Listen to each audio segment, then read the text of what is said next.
Has someone ever tried to make you feel guilty for choosing yourself? Christmas dinners in my family were always loud, not because of laughter or warmth, but because everyone tried to outtalk each other, as though raising your voice was the only way to be noticed in that house. The table was laid out with the usual spread, ham shining under a glaze my mother spent hours brushing on, mashed potatoes drowning in butter, the kind of cranberry sauce my father swore was real because it came from a can with the ridges still on the sides. I had been quiet most of the night, sipping at my wine, letting their conversations roll past me the way smoke drifts through a room. My brother Mark was holding court again, bragging about some deal at work that barely sounded legal, and my parents beamed at him as if he'd just solved world hunger instead of avoiding real responsibility like he always had.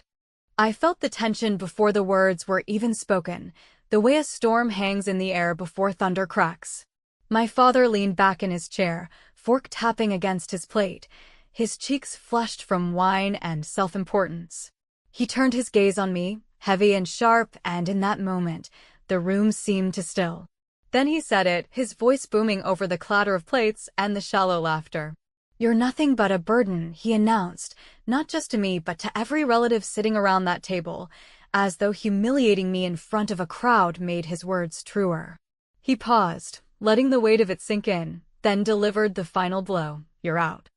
The fork in my hand slipped, clattering against the edge of the plate, and for a second I thought I might choke on the air itself. No one spoke. My mother shifted uncomfortably, her eyes darting toward the napkin in her lap, as if she could crawl inside it and disappear. Mark smirked, that smug curve of his lips that told me he was more than pleased with the performance. He had been waiting for this, feeding the fire behind my father's words, convincing him that my life was an embarrassment to the family name while his chaos somehow made him a golden child.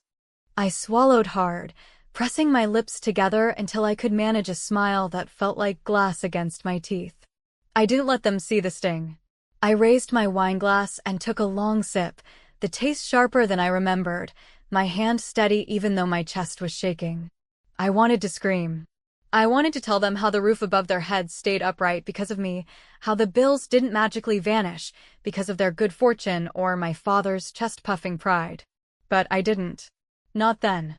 Instead, I let the silence grow, thick and unbearable, the kind of silence that makes people shift in their seats and stab harder at their food just to drown out the truth they don't want to face. My father, satisfied with his announcement, went back to cutting his meat as if nothing had happened. My mother whispered something about dessert, her voice brittle as spun sugar, but I hardly heard her. I stared at the candles flickering on the table, the wax dripping slow and steady, and thought about how every flame in that house burned because I had quietly kept it alive.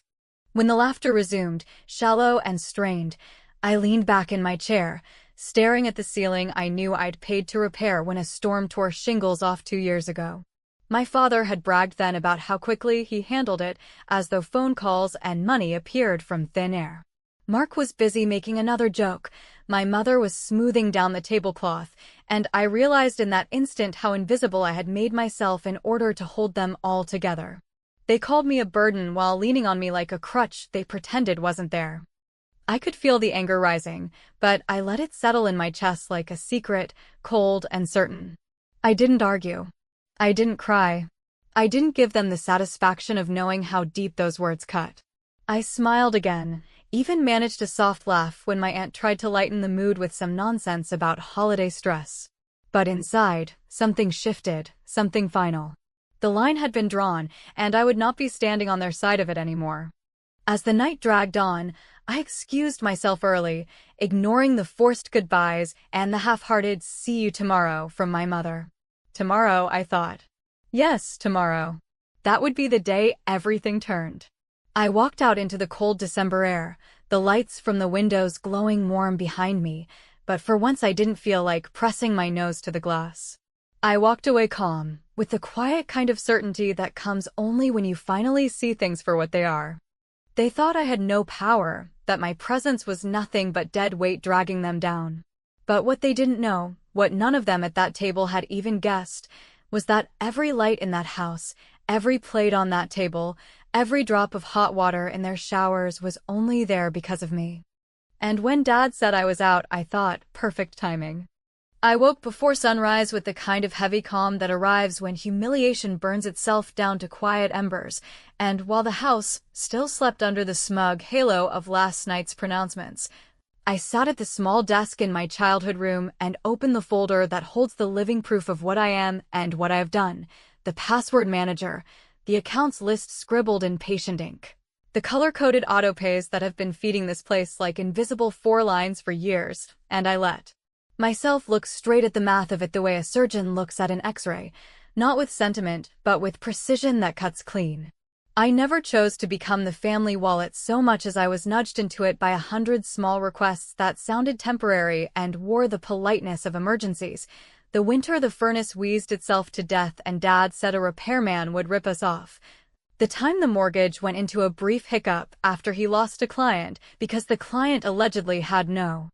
taste. The month the water bill ballooned like a parade float because Mark decided long showers were a basic human right. I stepped in because it was easier than listening to the denial, because I could, because no one else even tried, and because quiet competence is the curse of the capable. When my credit score climbed and theirs sagged, the bills quietly migrated to me as if pulled by gravity. The mortgage drafted from my account on the first Friday of every month. The power bill 3 days later. The internet and the streaming bundle tucked under my name because it came with a discount through my job. The home insurance I switched after the roof incident 2 years ago when the storm peeled shingles like wet stickers and Dad bragged to neighbors that his connections handled it, while my card took the hit and my email held the receipts. I covered the trash service when the city warned about suspension, the natural gas when winter nipped at our toes, even Mark's car insurance after he forgot to pay while chasing a promotion he never actually got. I told myself I was buying peace. But peace became expectation the way a gift becomes an unpaid invoice once it arrives every month without fail. There were funny moments if you tilted your head the right way and squinted, like the afternoon Dad delivered a lecture about financial responsibility while standing in a kitchen whose lights my bank account kept on. Or the night Mark waved a dismissive hand and said I didn't understand adult pressures, a speech delivered from the couch where he streamed a sports package he assumed came free with the thermostat. And I laughed into my sleeve because if I didn't laugh I might have made a sound. That would have cut the room in half. Even Mom, who always tried to soften the edges, started treating my help like a household appliance, grateful in tone but forgetful in practice. The same way people thank the fridge by opening it and never once considering the motor humming in the back. The effort that looks like silence. So when Dad shoved me out with his holiday sermon and a fork for a gavel, I didn't rage or plead. I simply looked at the ledger of my life and realized I had built a small power plant inside their walls, and the switch sat in my hand the whole time. I started with the kind revenge that tastes like a mint after a bad meal, the tiny reset I could justify as petty therapy, and I opened the streaming dashboard to sign out every device and change the password to something long enough to require a small prayer. A harmless flick of control that replaced their cozy late-night movie with a polite error message while I brushed my teeth and considered whether the sound of a login failure could be as satisfying as an apology. Then I moved to the smart thermostat I upgraded last fall because the old one made the furnace wheeze like a smoker. I nudged it into eco mode and scheduled an early morning setback, not enough to freeze anyone, just enough to make the kitchen feel honest when they shuffled in for coffee, a crisp reminder that warmth is not automatic, that comfort is engineered by someone who cares. After the appetizer came the main course, and I printed the list that no one wanted to believe existed, the timeline of payments with my name stamped across them like watermarks, the polite confirmations from banks that had thanked me for continued loyalty. And I laid the papers into a neat stack beside my suitcase because order brings me courage. I drafted 2 calls to my bank and the mortgage servicer, notes on exactly what to say to end the autopays without triggering penalties, the way you back a car out of a tight garage without denting anything even though the driver who parked it swore there was plenty of room. I set alarms for mid-morning because customer service holds are shorter after the rush, and I added a calendar reminder to pause the power account at the end of the cycle. Not in a tantrum, but like a project manager closing a ticket with clean documentation and a polite signature. I thought about the word burden as the horizon pinked and the house creaked awake around me, and I wondered how many burdens hold the beams in place and keep the pipes from freezing and make sure the mail slot yields envelopes that do not start with final notice.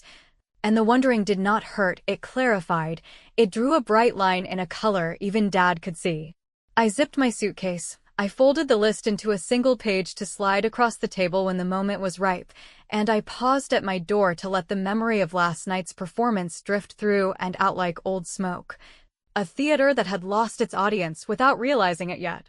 Downstairs, the refrigerator motor hummed its loyal little song while the heating cut back exactly as scheduled, and the quiet drafted around me like a cloak as I reached for the banister and felt the cool wood under my palm. And it occurred to me that control is not loud, it is precise. By the time the first cup clinked onto a saucer, the apps were logged out, the thermostat had taken a small step toward honesty, the alarms for the real calls were set, and the folder waited like a fuse beside my bag, and I smiled because revenge, when done correctly, does not roar, it clicks. Tomorrow, at the hour when offices open and the polite voices answer with cheerful scripts, the clicks become switches, and when someone asks what changed, I will tell them nothing changed. I simply stopped pretending I was invisible. I packed with the kind of careful rhythm that steadies the mind when the ground under it has been rattled, folding sweaters into quiet rectangles, pairing socks with the same dutiful precision I once brought to reconciling the bills that somehow bore everyone's names in conversation, but my own on the bank statements, and as the zipper slid across the suitcase teeth like a low, confident whisper, I felt the first real exhale since the fork struck my plate and declared me disposable because leaving on my terms turned the insult into a lever and the lever into lift. The house moved through its morning rituals with oblivious grace, the coffee machine sputtering as though generosity bubbled from its reservoir rather than from a subscription I renewed each winter, the water warming like a loyal pet that comes when called. And I took a slow, deliberate walk from room to room, letting my eyes catalog what I had sustained in silence, the roof whose deductible I covered, the dishwasher I replaced when the old one started sounding like it had swallowed silverware, the router I upgraded after Mark complained the internet could not keep pace with his ambitions, each object a small plaque engraved with the truth no one read. Mom hovered near the threshold of my room with that tight smile she wears when a choice frightens her more than a crisis, hands busy with nothing, voice soft and quivering at the edges, as she asked whether I really meant to go so quickly. Whether this could wait until after New Year's, whether I might let Dad cool down, as though my exile were a weather pattern instead of a verdict, and I answered with a kindness that surprised me, because I do not hate her, I hate the way she chooses. Stillness over spine, and I told her I would leave today, so that everyone's words could feel honest in daylight. She nodded in small jerks, eyes glassy, and offered to make eggs, which is her version of an apology, but I declined, not because I wanted to be cruel, but because I needed a clean runway and an undistracted hand for the calls that would follow. The calls that would cut the cords no one believed were attached to my name. Mark appeared midway down the hall wearing a robe that hustled to look expensive and failed, hair tousled into the kind of careless that takes effort, and he smirked the way men smirk when they think a woman's power is a rumor, tossing out a lazy comment about how he hoped I was not taking any of his towels since he liked the big ones, and I smiled in a way that made his smirk twitch, because I was not taking a towel, I was taking gravity. I set my suitcase by the door, returned to my desk, and opened the folder like a magician lifting a lid, except there was no trick, only records so plain they felt radical, and at 9 past 9 I dialed the mortgage servicer, answered the security questions with the patience of a saint who keeps her receipts, and requested termination of the automatic draft effective at the close of the current cycle, a sentence polished by practice and wrapped in courtesy, because I wanted zero drama and total clarity, and when the representative thanked me for years of consistent payments, I let the words land and stay, a little bell ringing where shame had tried to build a nest. From there the script unfolded like choreography I had rehearsed in my sleep. The utility company first, then the gas, then the internet provider whose upsell emails addressed me as the primary decision maker. A phrase that felt like a wry wink from the universe. Each call closing a valve I had opened when crises arrived with open mouths. Each confirmation number a bead clicking onto the string of a necklace I would later wear into the kitchen like a quiet crown. I paused long enough to send the insurance agent a tidy email instructing them to remove my card from the home policy, attaching the authorization letter I drafted last night, professional and cool, and, because symmetry pleases me, I finished by canceling the card mark uses for his car insurance, not with malice, but with a time-stamped note that he could transfer the account into his own name by the end of the week, which is more mercy than I ever received when I was learning adulthood without tutors. The thermostat's setback program ticked to its next block exactly when I intended, the room cooling by a small, honest degree that made breath visible if you stood by the window, and the house seemed to notice, a shiver through the vents, a subtle creak in the boards, as if it understood that the person who had carried it was shifting her weight, and I allowed myself a slice of dry humor at the coincidence of a holiday called for generosity ending with a masterclass in boundaries. Mom reappeared with a mug and the tremble of a question she was not brave enough to ask. Dad's footsteps thudded above us like distant thunder rehearsing its entrance, and I slid the printed ledger into a single, crisp page. The totals compressed into lines anyone could read, the columns a mirror that does not flatter.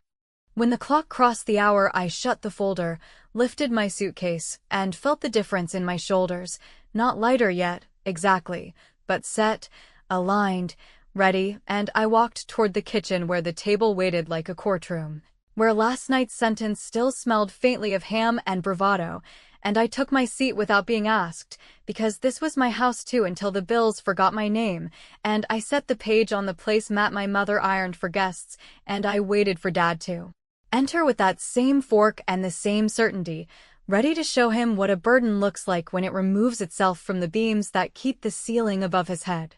Dad came into the kitchen with that practiced swagger that always preceded a lecture disguised as blessing, the fork still clutched like a scepter from last night's coronation of himself. And he drew out the chair with a scrape that sounded like a warning to sit small and be agreeable, yet I did not move aside or downshift into apologies. Because the page resting beneath my palms had the density of a brick and the calm of a ledger that has nothing left to prove, he settled, cleared his throat in a performance of normalcy, and told Mom to pour him coffee the way a man orders room service in a hotel he did not pay for, while Mark hovered at the counter, yawning with theatrical boredom and tapping his phone as though it could summon another morning where reality politely looked away. I let the moments collect like rain in a barrel, slow and patient, and when the cup touched the table with a little clink that served as a cue, I slid the single printed sheet across the placemat, the columns aligned, the totals circled in a pen color that did not shout, and I told him, with a voice that did not tremble because it had completed its training in silence, that since he had formally relieved me of my presence, I had followed through on the courtesy of relieving the household of my contributions, which, for clarity and future reference, included the mortgage auto-pay ending at the close of this cycle, the utilities no longer attached to my bank account, the streaming services reclaimed by their rightful owner, me, and the insurance policy removed from my card, all done with the sort of clean closure that auditors would applaud and therapists would call a boundary. For a heartbeat he did nothing, and in that breath the room heard the refrigerator hum, the faint tick of the thermostat considering its cooler setting, and the faintest sound of the neighbor's dog barking at a world that kept changing without permission. Then his fork froze midair, suspended between plate and mouth like a prop abandoned by a magician who had finally misplaced his trick, and the hand that never shook during speeches about grit began to tremble in small waves that traveled up his wrist to the jaw he clenched when facts arrived without costumes. He tried a laugh that sounded like gravel and told me not to be dramatic, that bills somehow run themselves if you keep the faith and a good credit card within reach, at which point Mark chimed in with a tooting sigh about how I always overcomplicate things and how the bank likes us, which landed with the thud of a child explaining engineering to the bridge that carries him across the river, and I leaned forward just Enough to ensure they could read the line items, the dates, the confirmation numbers that looked like coordinates on a map leading directly to the truth they refused to visit. Mom reached for the paper with fingers that trembled like a winded bird, scanning slowly the way people read bad news while trying to argue with the ink, and her eyes stopped at the mortgage record where the kind note from the servicer thanked me for years of consistent support, a phrase so civil it bordered on poetry, and in the silence that followed I felt a hitch of compassion because she has always been the peacekeeper in a house that mistakes noise for life, yet compassion does not equal surrender, and I told her I had timed the cutoff so no one would be left without heat or water today, that nothing would vanish mid-sip or mid-shower, and that if anyone wished to assume responsibility, the accounts could be transferred smoothly by close of business this week if they made the calls themselves, which is a task measured not in difficulty, but in willingness to face a mirror. Dad's face went a deep maroon as he barked about loyalty and family and the debt I owed for room and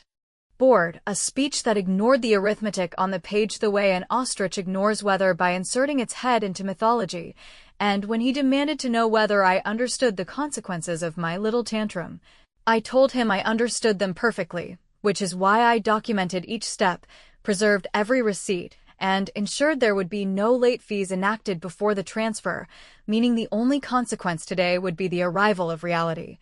which is impolite but rarely lethal. Mark, perceiving the wind shifting, tried to pivot into negotiation with the same charm he uses when waving tickets in a bouncer's face, suggesting I keep a few essentials running until he lands a bonus, which sounded to me like a man asking the parachute to remain open until he invents the ground, and I answered with a smile that contained more patience than he deserved, explaining that adulthood is pay-as-you-go, not all-you-can-eat. I even handed him a neat card with the insurance agent's number and the precise language to transfer his policy, a generosity he met with a scoff that could not conceal the flicker of dread in his eyes. When Dad finally set down the fork, he leaned forward with that old bulldozer certainty and said he would call the bank to straighten out this nonsense, and I encouraged him warmly to do just that, to claim the helm he has always described as his, because the bank, unlike dinner guests, responds poorly to speeches and beautifully to payments. The room had cooled by one small, honest notch, and I took out my phone, not to gloat, but to finish the job, and I tapped the final confirmation to sign out the television in the den, where the football package would now greet him with a vacant login field the color of humility, which is neither cruel nor petty but instructional, because sometimes the most merciful lesson is the one that arrives before the power company does. I stood, lifted my suitcase, and told them I would be checking into a short-term rental across town to give everyone space to practice the independence they had demanded, and that they could reach me by text once the transfers were complete, at which point we could discuss holiday dinners without bills hiding under the napkins. Dad opened his mouth with a roar already forming, Mom whispered my name in a tone braided from apology and fear, and Mark lunged for the paper like a man chasing a departing bus. But I stepped back, slid the ledger into the center of the table where it might finally be treated as scripture, and I walked toward the doorway with the kind of steady, almost amused calm that belongs to people who have completed the test and left their answers in clear handwriting. And as the front door clicked behind me with a softness that felt like permission, my phone buzzed with a message from the mortgage servicer confirming the end of cycle cancellation, a tiny chime that sounded exactly like freedom wrapped in paperwork. And I smiled because the fuse had burned clean to the charge and the house would soon feel the shift, not as a disaster but as a demonstration. At the curb, while the suitcase wheels murmured on the concrete and crisp air cut the fog of leftover arguments, I glanced back at the window where the television's reflection had dimmed, and I thought about how every story needs a truth that arrives too late for comfort. Then slid into the rideshare I had booked for this very minute, whispered my destination to a driver who did not need my family history to deliver me to a life that fit, and let the door thump closed on a kitchen where a fork still hovered in memory above a plate, even as the first email from the utility company landed with a polite subject line that promised change. The ride pulled away, I inhaled. And the last thing I allowed myself before the next beginning was a single question that warmed me from the inside out. If the house could stand without my invisible scaffolding, why did everyone look so suddenly, desperately small? The rental smelled faintly of new paint and lemon cleaner, an anonymous box with decent light, and a view of a parking lot that made no promises. And as I set my suitcase by the door and placed the folder of confirmations on the small table like a trophy no one would clap for, my phone began its show, a flicker of messages that arrived not as conversation but as weather. First, a text from Mom with a diplomatic softness asking whether I could pause the pause until after the holiday weekend. Because Dad was stressed, then a series of voicemails from Dad that started with bluster and slid toward bargaining and finally settled into a low, dangerous steadiness that would have once sent me back across town with a checkbook and a knot in my stomach. Except that today, with the thermostat at a reasonable setting and the blinds open to plain daylight, I felt nothing except the click of a boundary seating itself and a warmth that came from heat I paid for in a home where the only dishes in the sink were my own. I ate takeout on the floor and let the television play a quiet nature documentary narrated by a voice that never raised itself to be heard, and I thought about how much furniture I had carried without leaving a mark on the carpet. And I let that thought sit with me until it grew into a shape I could lean against.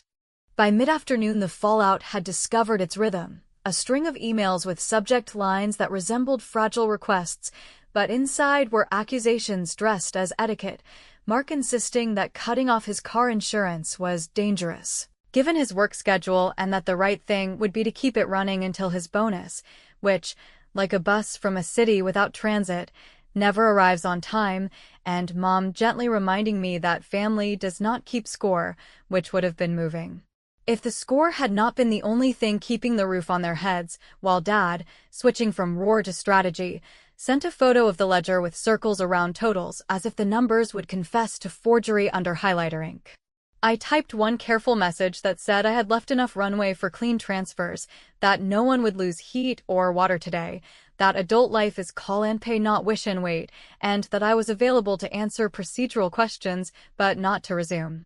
Invisibility. Then I put my phone face down and listened to the radiator click like a metronome teaching me a new tempo. The tempo of a woman who had resigned as the family's unsalaried treasurer and would not be returning from that vacation. The real revenge, it turned out, was not the cutoffs or the passwords or the thermostat's honest chill, though all of that had its crisp satisfaction. It was the mirror I left on the kitchen table and the quiet refusal to keep wiping the fog from it every time Dad breathed hard, because within 24 hours the bank had called him sir in a tone that meant, "You are a stranger here."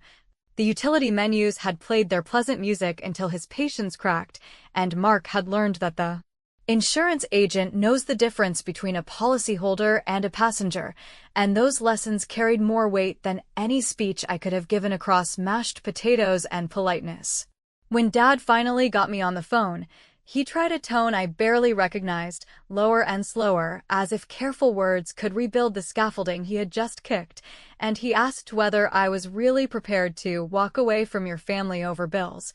a question that assumed money had been the wedge rather than the scoreboard of a respect that never quite cleared the bar, and I told him I was not walking away from family. I was stepping out from under a house I had been asked to hold with my back while being told I was a burden, and that I would happily sit at any table where the chairs were arranged in truth. He did not like that sentence, so he tried a different one, promising to reimburse me something after the new year, a fob word that dripped down the line and left no puddle, and I said I would send him a spreadsheet with the totals and the dates and the receipts, and that he could choose any portion he wished to honor, which would be his apology written in a language banks understand. Night slid in. The parking lot lights popped on with the punctuality of unromantic systems, and I prepared the final piece of my lesson, not a punishment but a demonstration with stakes calibrated to land where it should. Because the mortgage was due in 2 weeks and late fees would sprout like mold if no one acted, so I scheduled a one-time payment from my account for the minimum cushion needed to keep penalties away, then attached a formal notice instructing the servicer to bill the next cycle to the household directly with new credentials, a choice that looked contradictory and maybe even soft, yet in its shape it carried the only message I needed to send. I am not petty, I am precise. I will not burn the house down while you are still inside it, but I will refuse to hold beams that you insist were never on my shoulders, and if you want to keep the roof, you will learn to climb a ladder without treating the person above you like a rung. I hit confirm, labeled the entry bridge not habit, and exhaled like a runner who knows the finish line is in sight even if no one is cheering, and the relief that followed did not feel like victory. It felt like air finally arriving in lungs that had been holding themselves thin for years. A week later, the texts had cooled to procedural updates, Mom sending me screenshots of transfer confirmations with small thank yous that tried to be casual and kept tripping on sincerity.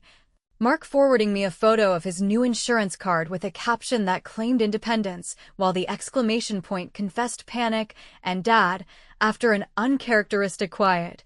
delivering a short message that contained no apology and yet somehow did not entirely avoid the shape of one, a note saying the mortgage was handled, and that he would review my figures, which read as victory to a younger version of me and today landed as weather, because storms clear weather or not. The oak says sorry to the grass it flattened. I met Mom for coffee in a neutral cafe that had soft chairs and patient baristas, and she asked if I would come for New Year's lunch, an event that had never existed before but now did. And I told her I would consider it if the invitation arrived without conditions, laughter not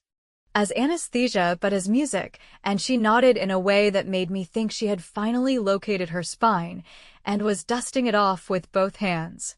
On the last evening of the year, I stood at the window of the rental and watched a modest fireworks display bloom over the parking lot, small flowers of light that ended before they could become arrogant. And my phone buzzed with a final email from the servicer confirming receipt of my bridge payment and a new statement address on file, a bureaucratic epilogue that said everything. And in that moment, I felt the ending I had promised myself the night the fork banged judgment into gravy, an ending that was not neat but was clean enough to live in. I picked up my coat, considered the Uber icon, and let my thumb hover over the address of the house where a ledger still lay in a drawer like a tablet of law, and where people I loved were perhaps learning the difference between comfort and care. Then I put the phone down and turned off the light, because some doors deserve to be knocked on only after everyone inside learns how to open them from their side, and because revenge, when built with patience and documented with receipts, does not end with the bang of triumph or the hush of forgiveness. It ends with a woman choosing where to spend her warmth, leaving just enough ambiguity for the people who called her a burden to wonder whether the roof above them is held up by beams or by grace, and perhaps, for the first time, deciding to check for themselves.